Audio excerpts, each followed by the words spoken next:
The Match Ball. Welcome to the show. Brought to you in association with Levi Solicitors. There is a 10% discount on offer on legal services. On your legal fees, levisolicitors.co.uk/the square ball. Say some words about Levi Solicitors, please, Michael. They're ace, and they sponsor us, and we're the podcast of a really good football team. So use them for legal stuff and get discounts on wills, probate and conveyancing. And other things too, business, legal services. They're award nominated, aren't they? They are. Yeah. So the Wills and that's what you could talk about if you thought about it. Let's talk about football, but yeah, they are shortlisted for the Wills and Probate Awards. I did notice that the other day. is that right, is it? Yeah, big one that. Super duper, that was, wasn't it? Just had a really nice day out. It's been bloody lovely. It's been ages, hasn't it? Yeah. Since I've had a day like that at Ellen Road, where you can just turn up and go, yeah, just good. Just everything was fun. I must admit, first half, it felt a bit like Hull in that I knew you'd have we should have. No, we should knew. have. It doesn't matter. It was written off by what happened in the second half because we did score. But you know the way the first half had gone at Hull, we went in thinking, oh, but yeah, we should really be at least a goal up here. Yeah. I hope the second half. Such was our dominance. I hope the second half doesn't turn and we don't win this. But then we did. It's kind of surprised that it all turned out because the normal thing to happen would have been to play that well in the first half and then just concede straight after half time or just before. Either would have been fine.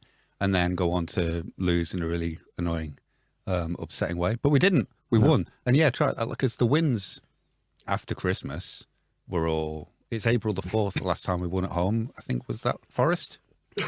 Will have been, yeah. Tense-old game, that, wasn't it? Yeah. And before that... Well, they've been tense for 2 seasons, haven't they? Well, before that was Southampton. I think the last time we had a game like this, and I don't want to raise any...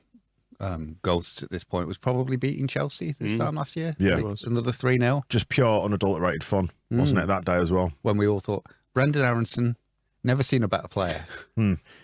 We'll learn from those things and maybe not get too carried away. However, Jorginho Rutter does seem to have just sewn up the Ballon d'Or unless Archie Gray gets back in the team. I'm absolutely here for his redemption arc. It's one of the most beautiful things I've seen in football in a long time. And do you know what? He's here for it too, which is the fun thing. Because he could. I don't know. There's a respectable way, and there's 2 respectable ways to do it. He could just get his head down and play well and say things like, I've still got to be working hard, I've got lots to prove. Or he could just really fucking enjoy it, which he is doing. Yeah. Just pumping his fist at the end to people singing his name and stuff. And I kind of prefer that. Yeah, I was going to say, for the benefit of anybody who didn't see... on LUTV or on the visual radio, after the game finished, they played Marching On Together in the stadium, which everyone sung along to, and then they played Status Quo, Rocking All Over the World, so we had a nice chance to sing to our Dutch players, but then Jorginho was back of the lap of applause at the back of it. Everybody else was kind of making their way around, and then the song started coming out for him because he'd just sort of hung back, and he got appreciation from all 4 sides of the ground, which was absolutely beautiful. I really, really enjoyed that. He loved it. What's the connection between Rocking All Over the World and the Dutch? Somerville, Strike and Pirot is the song. Oh, okay. There is no connection There is between... no connection, but it's the song. Yeah. Right, I didn't know it. I thought there was like... It was... Francis Rossi loved pancakes. Yeah. Smoking a pancake. I don't know did Rutter need to redeem himself? Never done anything wrong, did he? It was Victor Orta that made a mistake in buying him when he wasn't the right player for the right time and all that. It's almost, with some of these players, look at the way Somerville's playing, you can see what Nyonto's got and who else was good. Dan James, all that kind of stuff. You can sort of say, oh, well, maybe Victor Orta did sign some good players and Rutter was a good signing if we did overpay a little bit. But then you remember he gave them to that fucking motivational speaking cheese brain knobhead to do nothing with. So, I brought you all these really skillful players. What are you going to do with them? Absolutely nothing, because you've hired a bird brain. It's a great insult. It's a fantastic insult. That wins insult of the week. And then we get a proper manager and give them some time, and we don't loan Dan James to Fulham, because Dan James was pretty good against. They had 2 assists. Was it a corner? Did he take the corner? He did. Yeah. Straight onto Sam Byram's head. A towering header. And the cross for the first one, I mean, Peru didn't need anything else apart from that, because the ball just landed on his foot in front of an empty goal. Dan James crossed it. So a winger went down the wing out wide and crossed it to a centre forward who we actually bought in the summer, and he put it in the net. Imagine that as a formula to succeed. Like Pirot's goals they seem to have all been like just standing in the middle of the goal and putting it in. Today, I think now we're starting to get to know Pirot a little bit. you can see he's kind of a classic centre forward. Well, apart from the fact that he keeps dropping deep, but in terms of how he arrives late in the box. And then there's times when you think, he's not really doing much, but then he just pops up and scores goals, and he just keeps scoring them, and that's good. Yeah, he's kind of hovering. Because the thing we saw first half and what felt like it's going to be frustration is trying to get through a really panicky, rubbishy team that just wants to sit in its own penalty area. And the thing, what struck me about today was it wasn't like, because the big concern is how will we break down a team if they've come to park the bus. Watford didn't. I think we just kept attacking them so much that all their players just went and stood chaotically in their penalty area and milled around. There wasn't like a real organised defence that we were trying to break. And that means it's probably a good idea for Peru to just kind of edge around it and kind of go like, oh, look for a gap and then put the ball into that gap and see what that can happen. But it was Rutter who sent James away for the goal as well. So he's not just, and then he got the assist for Anthony at the end. So he's not just kind of all the skills and the tricks and the back heels and the flicks. He's actually affecting games. His bit of build up for the first goal was great as well. The little turn in midfield, it was delightful. Beautiful. He did another turn right towards the end as well, which was ridiculous. I think it was passed into him in his first touch, just completely sent everyone the wrong way, and he was running away with it. He was just such good fun. You know, as much as we overpaid for him, he's probably not the number 9 we needed last year, etc., etc.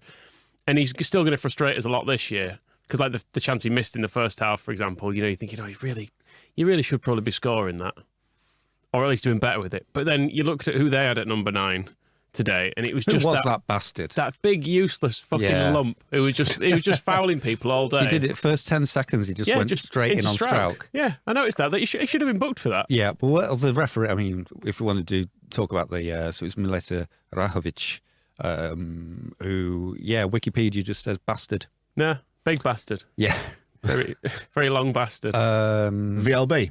He's a new signing from Kalmar FF. Which I'm sure Marcus Antonsen used to play for them, so their standards have dropped.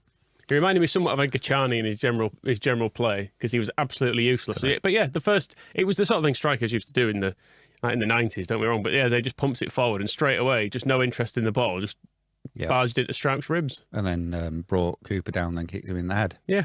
And did we get a yellow card? No. The only person who did was Rutter for standing a bit near a free kick. The referee was called Jeremy Simpson. Yeah, and then they took the free kick too quickly, and then nobody got booked for it. Booted the ball halfway across the pitch, and the referee's like, oh yeah, that was all right. But there was a little murmur of discontent in the first half, wasn't there? When you could see we were repeating the pattern of the Wednesday game of getting a little bit frustrated and not quite being able to get in behind them and missing chances, all that kind of thing. And we were then sort of passing the ball around at the back, and there's just that little rumble of discontent of like, get it forward, like start playing between, because we started quite brightly playing between the lines. We actually played some quite high risk football, I noticed, through midfield, and then it kind of tailed off, and I think we were just waiting for them to kind of come out and try and start pressing us further up the pitch so we had a bit more space to play in. But there was just that murmur of discontent when it wasn't quite working from the crowd, and you feel like we've got to the end today, and it's another bit of evidence of us understanding how this team wants to play and how it intends to win, which is to be patient at times, but to keep playing good football, keep doing the right things, and hopefully it pays off in the end, which it did today. I think the discontent in the first half as well was a bit like the whole game. Having watched them back to back, you almost came to half time thinking, if we just found another keeper who's having like the best day of his life again, because he made a really good save for Ampadu early on, didn't he? Then there was the Somerville one, which sometimes would go in. He saved from Ruto when it went across the middle, and you just thought, why can we just not score past him? It's not fair. Why do people keep playing so well against us? But then it didn't really matter. I think the frustration Dan's talking about is generally seems to be happening when either Meslier or Cooper were too long on the ball. People don't like that. But there's two things. Is one, I noticed it against the whole game in particular, in the whole game, whenever we have the ball like that and whatever we do with it, we're not giving the ball away in midfield. We're not giving the ball away in defence usually. We pretty much always end up in the other team's penalty area.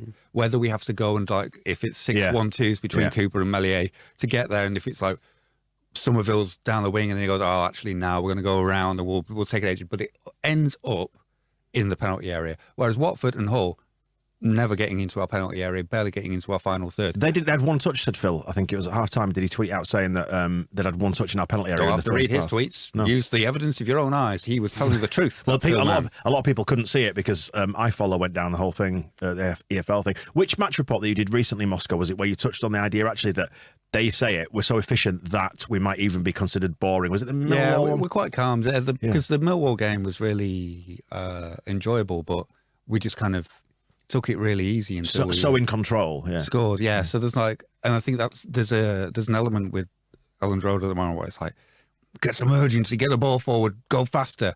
Whereas in the second half when that happened, Cooper was on the ball for ages, and you could hear people going, "Fucking do something!" And there was a pass to Shackleton, it gave back to him, and then it popped in midfield. Rutter beats two, bam, Dan James goal. Yeah. So it was kind of I don't want to get into. I mean, it's one of the worst things. I don't know why I keep thinking of our friend from Minnesota, but when Jesse Marsh used to be like, these fans, they'll learn how to cheer to support the tactics. But there is an element of that with Ellen Rowe doesn't seem quite used yet to the idea of it's okay if Meslier just sort of stands on the ball for a while and gives it to Cooper and gets it back. Because it's possession, isn't it? It's control. Yeah, and I think that's what I sort of meant is we're learning, and we're having to learn that actually it doesn't have to be gung-ho all the time. There's going to be periods of patient build-up, because when that was happening and those little murmurs of discontent were going round, I thought about your match report. I thought, yeah, we're just having to kind of, we actually are having to learn about the style of football, ironically enough, and I think we're getting there now because we're starting to see the results. And players are learning what they can do as well, and because, what I wrote in the Millwall thing is because we don't have a Pablo Hernandez and we don't have a Buendia that Farke had at Norwich. So there isn't a player that you can give the ball to every single time who's then going to make something really good happen. So it's not, if you're Meslier and your options are Byram, Shackleton, Ampadu, Kamara, like, well, none of those is a playmaker. So there's a bit more of a reason to be a bit more cautious and to go, we don't need to take unnecessary risks because we're 3 goals better than Watford if we just chill. Yeah. Yeah, and that's to do with the quality of the opponent, as Brandon's just mentioning. Yeah, it's just getting used to it, isn't it? And I think we're not used to being the dominant team. It's not happened for so long. We also haven't won for months. Yeah, there's that residual kind of sense of, we remember Bielsa ball when we controlled everything and we were glorious, even in the Premier League. So we've kind of got that as a reference point. And there's been talk of Bielsa around Farke, and yet we enjoyed this kind of 18 months of this dreadful football in the wake of Bielsa. And I think we're just trying to find our way back to understanding what it's going to look like, how it's going to work when it works. And it did work today, and it worked brilliantly. And I think there's probably a greater understanding. The crowd are getting a greater understanding about what the team is doing. We're learning how to cheer. And we bloody well did cheer, didn't we, today? Because it was just lovely. I do feel like today has potentially got sort of season-changing vibes about it. I know we're coming off a week where we've already won Chelsea. We've already won 3-0.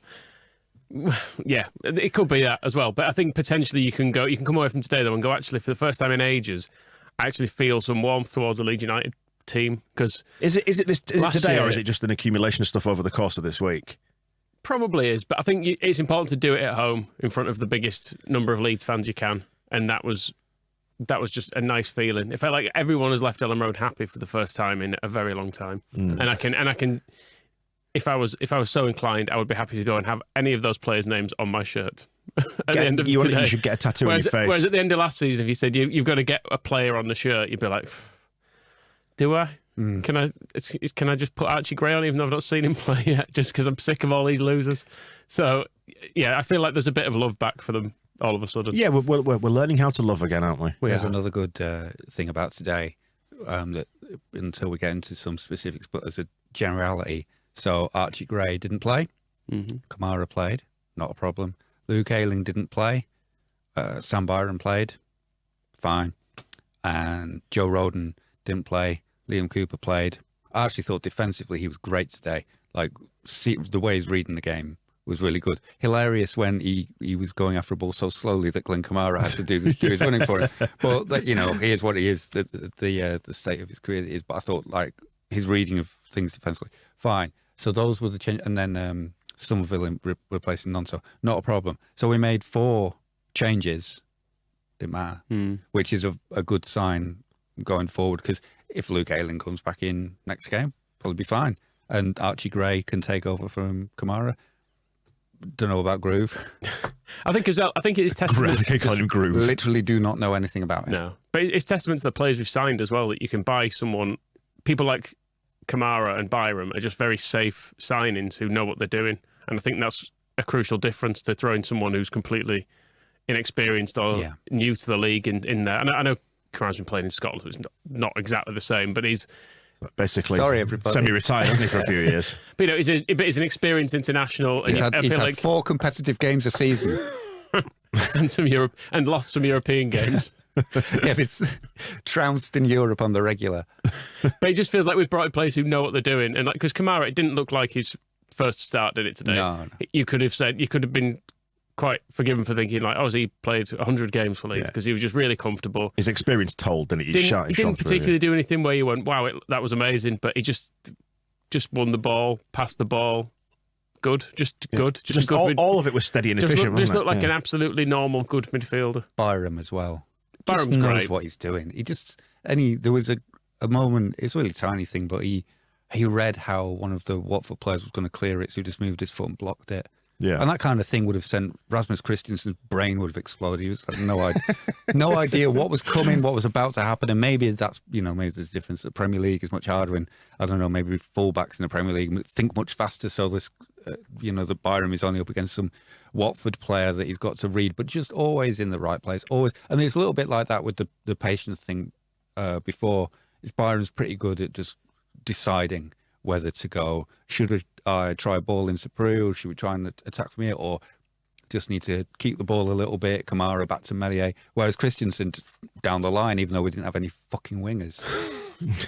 Again and again and again and again. So I was getting at before. So with Dan James, we went wide and crossed it in for a centre forward. It works. We know it works. But we know the goals are in the middle. But I watched Dan James kick it from the side to the middle. We're still really imperfect. Like first half, Dan James was a bit frustrating at times as well because he did another one of those things. I did not see the replay obviously, but he did another one of those trying to win a penalty things, which he does sometimes. And I just think, just try and cross it sometimes or shoot. Jamal Lewis, because that pass, it was a really good ball from Peru down his... It was a lovely through ball outside of his boot, wasn't it? But it was around the outside of Dan James as well, so he was having to get across it so that he could come back in.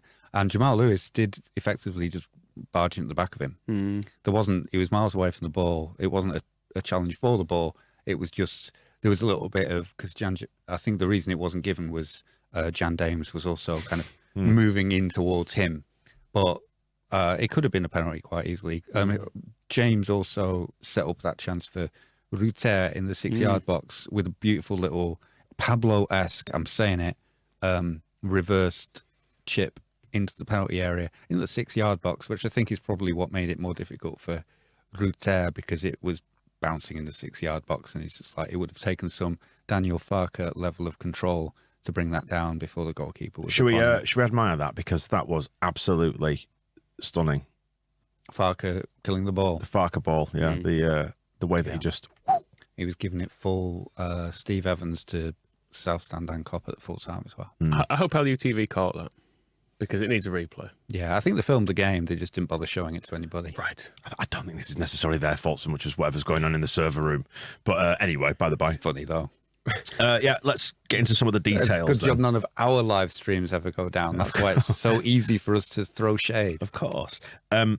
Details then, to the details. Another clean sheet is one of the important things. Another building block, isn't it? And a really, really good save by Meslier at the end. I know it wouldn't have mattered as such, but it's nice to keep a run of clean sheets. It must be easy for keepers to switch off as well under that. When we're so dominant going forward, that late in the game, just to not quite be on it. But absolute credit to him for the fact that he was. Yeah, nice to keep Carl Darlow sitting down as well, just in case after the Salford game. I'm still a bit glad Meslier is continuing to be good, and you see in him a player growing in confidence again, much like Ruter. Goals then, let's do the goals. Well, just on that, like Mellier's got, how many is that? 4 consecutive clean sheets? Yeah. And then compare that to, so Meslier, 3 and almost today. He got it in the end, 3 and a bunch of clean sheets in a row. And then he pulls off that save, and compare it to last season when every single game it was just shot after shot at him. They're all going in, conceding 6 and 5 and 4, and just he looked like he was having a nightmare, and just like nothing would be saved ever. It's good, isn't it? Yeah. Well, better things. Yes, it's Do good. the good things. Do more of those. And we did. Yeah. We scored thrice. So should we get into the goals then? Goal number 1. Talk me through it from your perspective. Can I remember it? Yeah, I can. It was a nice turn in midfield, wasn't it? Running through. Absolutely, he opened it up, didn't he? He did. I think, yeah. He did that a few times today, didn't he, Russo? Just turning on the ball in midfield, which is where you can sort of justify him playing the deeper role and switching with, because I'm still not entirely sure who should be playing up front out of him and Pirro. They both look like they're good at certain aspects of it, and they're both good at certain aspects of the deeper stuff. But I'm not completely sold on either of them, if you know what I mean. Do you think it's 2023? We might be playing 2 false nines. Should we add a third? Well, he's a false 7, isn't he? Pirro, Yeah. because that's what he wears. A7 strikers. We should mention that actually, shouldn't we? The mag. Talk amongst yourselves. I'll go get one. No, Moscow, sit down. He's going to press a button. Sit down. I'm going to press a button. Sit down. Look at that. If you're on the live stream, you will see the cover. Unbelievable hard is the cover today of the Square Ball with Daniel Fark. Many Daniel Farkers on the front and on sale today on the road and at thesquareball.net, we should say. Yeah. So Does there that it make it clear that it's a magazine? You're not displaying a picture. Yes, you get more. It's not an NFT. I mean, you can cut the front off the magazine, throw the back of it in the bin if you want. If you just want a picture. But yeah, he then knocked it out wide to James, who put in a lovely ball. Mm-hmm. Yeah. As he does, as we know reliably, he does. He's all about end product. Top of the assists table, says Ed, which I've just All put, right. comments on screen right now. Top of the assists table. And it helps. I mean, that does count the one at fucking last week. So it's still an assist. but the thing He is, was there to throw his body onto it, wasn't he? and put his body on the line. Defensive Dan James previous, like having a striker in the middle to cross it to helps as well. Because you can hit that same ball, and if there's not someone there, everyone goes, "What are you doing that for?" That's absolutely a shit ball. But yeah, just having someone there to tap it in. It's known as the Jack Harrison problem. And with Pirro, I just like his presence. I just like the way he just keeps scoring. Yeah, that's what I mean. He's just there. He just seems to be there at the right time all the time, doesn't he? Just if he taps in 30 goals this season, I'll be pleased. Yep. See, we were saying that about the whole game, weren't we? Because he was quiet in that and didn't really impress, and then got taken off. And I have a feeling, Farker was saying it, and he was probably right. Well, he was right because I was thinking the same thing. But Dickhead. with half an hour to go, you wouldn't have bet against Peru or Leeds doing what we did to Watford today against Hull if it stayed 11 against 11 and that referee hadn't decided to throw his muscles around. Where we just out of nowhere, Peru scores with half an hour, 25 minutes left. And yeah, so if he keeps up, so he's now got 4 goals in how many games has he played? 6 games? Who, Pirro? Yeah. Scored 5 now, hasn't he? 4, 5? I've lost track. I thought it was 4 and 6, but I might be wrong. 1 at Ipswich, 2 at Millwall, 1 today, 4. 4. And that's in 6 games? Yes. Yes, let's say yes. And then, so we Live maths with the Square Ball. I worked that out that after the whole game, that if he kept up his scoring at that rate, he was going to get another 30. And also, if he just scored in every other game, which is the thing he has done, hasn't he? Mm-hmm. So then that would be minimum, whatever, 42 divided by, because there's only 42 left, divided by 2. 21. It's lots of goals. It's enough goals. Yeah, so it's good. Yeah. Top scorer in the Champo has got 5. Several players have got 5. He's got 4. I'm happy with that. That's good, isn't it? I think Rutter will get more as well. He will score more goals this season. I feel convinced. Goals and assists as well. So he's got the assist for Anthony. If we're skipping the goals ahead, he should have had that one against Millwall that Dan James kind of flicked, and then he did get, and he got the assist on the other one, didn't he?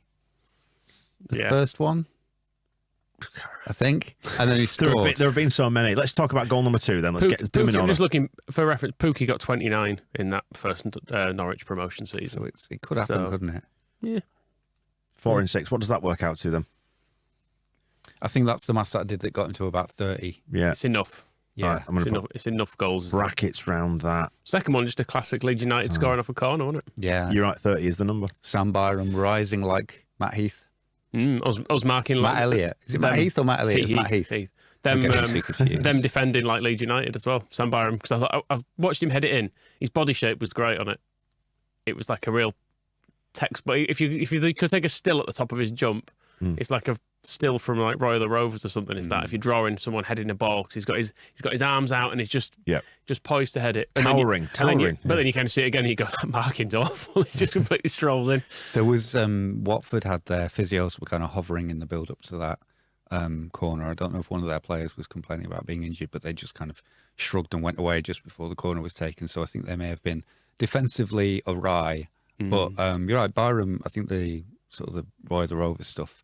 Since he comes back, he's had the look of a sort of like a experienced cartoon footballer from the 1950s or something. Or I think it's just the demeanour that he has and just the face that he looks like he's come back from a motorcycle accident. It's like he'll never play again. And he used to be I know he didn't in real life, but like a hotshot striker. And it's like, oh, what's he going to do? He's, oh, well, he can cope at right back, and then he's going to score 40 goals from right back and marry his childhood sweetheart.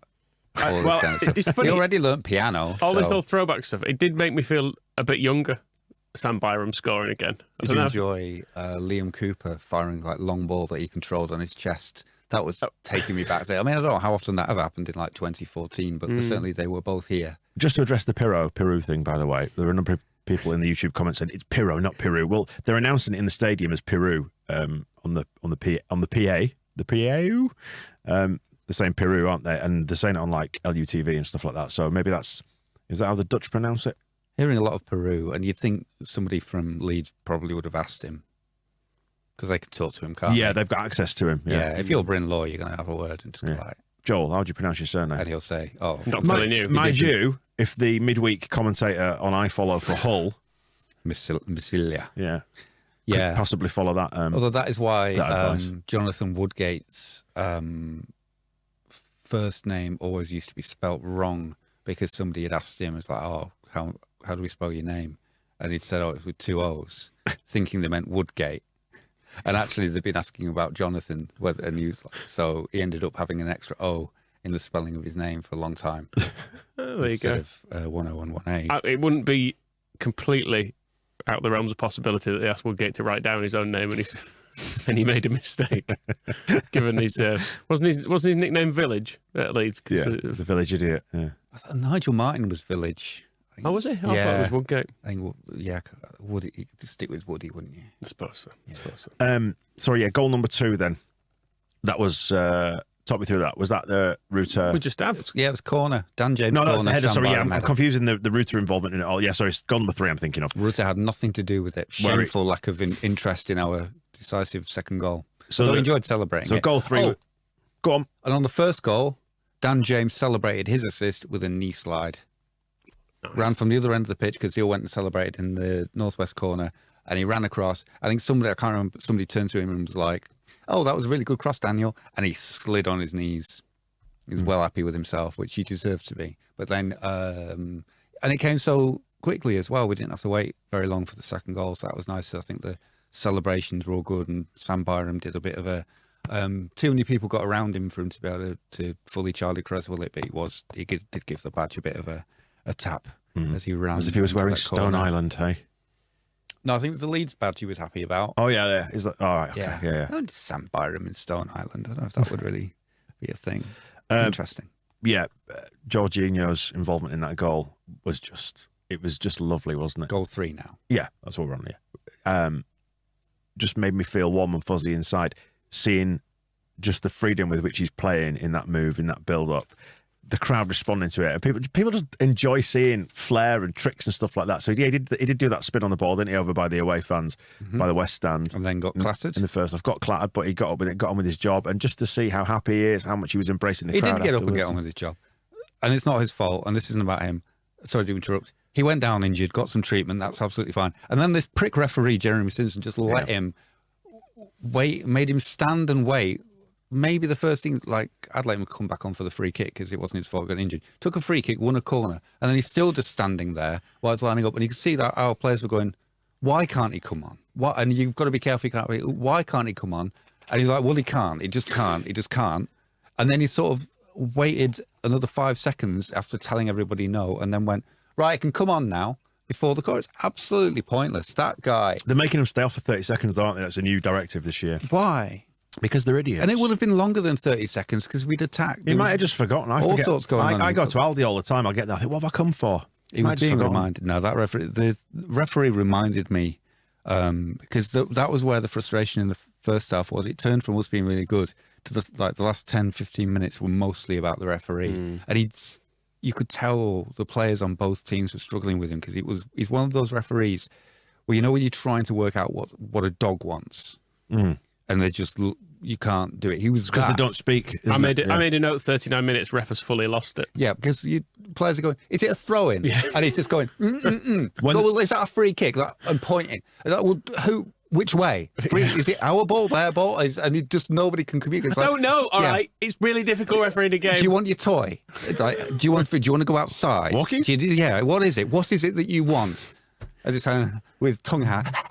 I was going to say, 39 minutes. Ref has lost it. Might have been the moment when I remarked to my old man and I said, was that the first booking maybe? I think so. Yeah. I think he booked Ruta around that time. Whoever it was that he booked, it might have even been a Watford player. I can't remember, but he booked somebody just to make a point because I think there'd been no bookings up to that point, even though there probably should have been. And then that was the moment at which the dam burst and all the rest of it. I get the feeling we've said before, or I've said before, that guide dogs should referee. Have we? Might be more of a you. That sounds like something new. That's a you thing rather than us thing. I think. It doesn't feel like something that's never been discussed. I think it's like a common scenario that we've decided, like, weighed up the pros and cons. At the moment, after today, I can't see a downside. Yeah, they might put it in writing. Yeah, let the FA know, the AFL and all that. But yeah, back to the third goal. Jaden Anthony, I thought, took it really, really well. He did. Having tried that already. I was going to say because he nearly scored a really good goal before, but he did. The build-up, the nutmeg. The build-up stuff was great. Cutting inside. Was there a nutmeg in there? Oh yeah, absolutely. Decent. Yeah, but it was good. And then he tried setting it off to curl in the top corner, but it didn't go wide enough. It went straight. And he did take also a very. He's obviously been watching the Mark Rocker corners. The comment is on the screen at the moment. Yeah, Simon's pointing it out. Yeah, he did enjoy his first for us corner. Been very traditionally Leeds. It was. Yeah. It was very he settled in well. Yeah. Just headed out of the near post. One of us now. Somerville's corners, by the way, they're good, aren't they, generally speaking?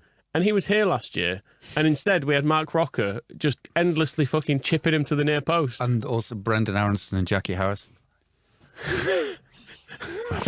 And also, the plan then was always, it was basically whisper, whisper, Jackie takes it. Was what always happened last year. But, they were fine young men. We shouldn't criticise. Yeah. 3-0. I think it felt about justified, didn't it? We could have had even more, I would say. About 3 in the first half. And they didn't have a sniff until late on when it started to get a little bit ragged. Lots of subs happening by that point. But they had the one chance at 2-0. Yeah. That should have been scored. Yeah, but that happens. That happens. Teams and then the one at the end was he got around Ayling and just had a shot, and it's a big strong hand from the Spider Boy. I think their overall XG was like 0.18. Pathetic. Mathematicians have refused to calculate it, I heard. Okay, fair enough. Whereas we 2.34. It just brings up an error in Excel. Is that how they do it?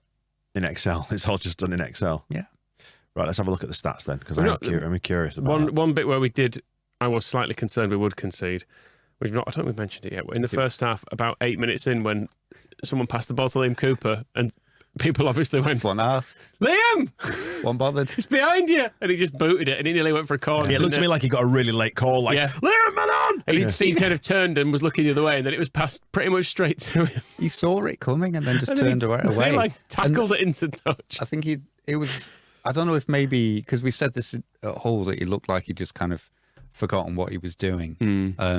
It was like he watched the ball start to be passed to him and then turned away and was like, "What was that?" But he went the other way. He went the long way round. But that was all right. He got away with it.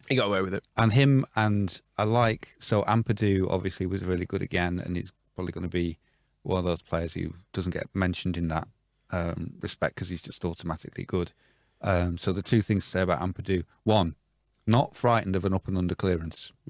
Good couple of times. He did one in the first half where he just banged it into touch. There was a moderate amount of danger, and you think maybe play out of this. I think that I think it all ties into the patience at the back as well, that there's nothing, I don't think Farke has a problem if either we're not attacking hell for leather, we're being a bit cautious about it and just thinking things through. And also if there's a bit of danger at the back and there's some doubt, bang it away. And he did another in the second half where it's like, I think it was Watford had attacked after their corner and it was proving to be difficult to get it away. So he just put it as high in the sky as he could. Good. Also, and then what would this game have been like if, because the caution is all one thing, and we talked about the crowd getting a bit antsy, but we actually went for them really. Like the first 10 minutes, we had 3 chances, and if Ampadu had scored that first one, which is a really good save from Daniel Bachmann Turner overdrive. Is it Turner overdrive? I think it is. Bachmann Turner overdrive, yeah. Got to check the joke after you've done it. Yeah. If that had gone in, we probably, what would it have been? 8-0? Let's say so. Yeah, because that seemed to be, well, as we've seen now, what was the gap between the goals at Millwall? We scored quite quickly there. There were 2 in quick succession, 77 and 81, I think. We used to concede too quickly. Yeah. I think this today is conceivably how the second half at Hull could have ended up if we'd have just stayed with 10 men. And then we should have won. 11 men, you mean? That's what I meant. We'd have won 3-0 3 times in a week if we'd have just stayed with 11 men. Promoted now, really, wouldn't we? Pretty much on the verge of it. Just diving into the stats, thanks to the people who've been messaging in the comments as well. Expected goals, 2.34 against 0.18. So, yeah. I mean, on the... shots inside the box, shots on target, we're talking 10 for both. Plenty there to go at. Expected Game of Thrones, 3.25 to 0.05, so that sounds good. That's good. And on my little app that I have, FOTMob, it gives each player a rating. And I think it's the first time in possibly years that every single Leeds player is green. Because they all played well, and every single Watford outfield player is orange because they all. Do you know what? That is really interesting, because I was going to say as a closing thought before we finish the show, who would you go for as man of the match? Because there were so many good performances today. FOTMob have got Dan James on an 8.6, just shading Jorginho Ruta into second place, 8.4. Dan James gets that for his 2 assists, doesn't he? But I think I'm giving it Ruta because pre-assist, and also he didn't see. Well, Sam Byram did some nice skills. Well, Somerville was also excellent, who we've not really mentioned, but he just gets fouled an awful lot to Somerville. Yeah, it's difficult for him to have an end product. Whereas I think that's the other thing that we're learning with Ruter is that for somebody who goes on the pitch in his pyjamas is a strong bugger. It's not as easy to get, because Somerville, because he's small, just knock him over. It's fine. And you give away a free kick, fine. Yeah, but Byram got 8.3 out of 10, by the way. Just you're saying about his good performance, yeah. Ruta 8.4, James 8.6. You're not knocking Ruta over too often. Speaking of small, oddly dressed people, did you see Willie Gnonto on the pitch? Yes, I did. In his dad's clothes. It looked for all the world like when, like, my children who are 10 would put on my hoodie or whatever and walk around. He managed. I mean, you don't mean he is small. There's no two ways around it. He is a small anyway, but somehow he looked even smaller, did Willie Gnonto, in normal clothes, because he was a really big hoodie. I don't know if he was he needs to still be an age like 13 to 14. Like Tom Hanks in Big. Yeah, it was just wearing his dad's suit, just really strange to see. He requires surgery, by the way, they've said in the post-match comments. Gnonto does. Not because of his dress sense, it's his ankle. Yeah, frontal lobotomy. Stop wearing those clothes, Willie. No, just on the ankle, but he should be back, hopefully, other side of the international break, which is only a few weeks. Oh, right. It is a couple of weeks, so hopefully it's not too invasive. Do you want to know who Farke's man of the match was? Who will he have gone for? He'll want to big up someone who didn't do. He's going to have said Pascal Strauch. Close. Or Cooper? No. You're still in the right area. Shackleton. No. Oh, Byram. I don't know. No. Ampadu. Charlie Creswell. Oh. If I need to spotlight one player, I would go for Charlie Creswell for his top-class mentality and attitude to keep the pressure on Strauch, Roden and Cooper. Cresswell wants to play, but was celebrating as much as anyone, said Farke. So it's nice man management, that, isn't it? He's getting player of the match for being good at celebrating. Well, they used to, when I was back in the ITV days, they used to have some awards, and at least one of them was always given to someone who'd had too much work to do that hadn't been paid properly. Wasn't you though, was it? Oh God, I never won one. No, yeah. But like normally, like a real junior member of staff who'd been forced thanks for trying out. Who'd been forced to work like 80-hour weeks to get something done that someone higher paid should have done, and they went, just give them an award and a £50 Amazon voucher. Probably do the job, won't it? How do you think Farke is going to celebrate tonight? He has told us. With a glass of Liefraumilch. No, it is a cup of something. And something else on the sofa. Cup of beer. No. Cup of tea? Coffee. Coffee and what? Um, Another cup, or is it like a biscuit type device? Biscuits close. Pie. pretzel. People. Some Cake. Jaffa cakes. Oh, I was going to say Jaffa cakes. I'll celebrate today with a cup of coffee and some cake on the sofa. And doesn't he deserve it? Yeah, absolutely does. It's interesting just reading these comments about Ruta saying as well, go out there and enjoy yourself, loving the flair, but just don't lose your discipline. Wanting to find the perfect balance. But you can't deny that boy his joy today, can you? I don't know if he did anything particularly risky today. And I suppose the third goal maybe because he was very deep. But it was fine because all the Watford players were... He just beat them all and passed it to Anthony and we scored. I can't think of anything else was really... No. Like, there was no show-offiness. It's just a player with loads of skill who is actually quite good at using it for stuff. And he's doing it in not particularly risky areas. It's not like he's doing... If he's doing like little step-overs on the edge of his own box or whatever, I'd maybe tell him not to. Michael, Sam's got a question, by the way. Sam's asking, what mug will Daniel Farke use to celebrate tonight for his... Probably this one. Oh, It says... I can't believe you had that one on, just on hand there. It says, unbelievable hard. Yeah, where could I get that? I mean, obviously, you can't get that anywhere because it's going to be in such high demand. Where can you get that? You can, buy from our website. Thesquareball.net. Correct. Bloody hellfire. What a happy day, then. More of the same, please. I could get used to this. Don't know about you. Oh, it's just so much nicer, isn't it? And just no stress in it. Should we briefly revel? Middlesbrough 2, Southampton 1. That's fun. And Plymouth 6, Norwich 2 feels like an interesting score. That was 4-0 at half-time and 5-0 just after half-time. It's pretty wild. It's a long drive, is that as well, isn't it? Norwich to Plymouth. Also, have you seen the Sheffield Wednesday score? I have, They lost, didn't they? 3-0 How did we to not? How did we Swansea. not beat those fucking losers? Yeah, I guess that's a bit more frustrating than fun. But it's good that Middlesbrough keep losing. Southampton, keep losing, and now losing to bottom of the league Middlesbrough, because that makes me feel better about us going up as fucking champions, because they're supposed to be good and they're not. Whereas Leicester won again, didn't they? Whereas everyone thinks we're rubbish. And Preston lost, who are now rubbish. Yeah, Preston they're lost, terrible. did they? I think so. I think they won. They've not. They seem to be unbeaten on my. Are they? It was 1-1 at Rotherham. Oh, they were losing, weren't they? Yeah. Oh, well. Ipswich Won. won, but 4-3 against Blackburn. Another 4-3. The lunatics. Yeah, so they're a bit crazy. We can definitely go up this year. I've seen nothing in the Championship so far that has made me think anyone's any good, apart from us. Maybe Leicester. They do. I'm not seeing them yet. I don't count. refusing to watch. Nope, not I watching think that. that's probably wise because, they do seem like they're pretty decent. If they want to go up in first, fine. Second is more than adequate for me. Are we all happy to take second? No. Oh. Okay. Right. I'll tell you what. We've gone long and the stream is attempting to fall over, so we'll knock it on the head there and bid you farewell. But we'll be I back. want to go full I follow. No, we'll because having mocked them for their streams going down, let's end it right now. I think, and we'll bid you farewell. But we'll be back on what's Actually glowing red. It is glowing red. So back with Phil Warning. on Monday to talk about this. It's like being in Reactor 4, this. Oh my God! Right, we'll see you in a bit.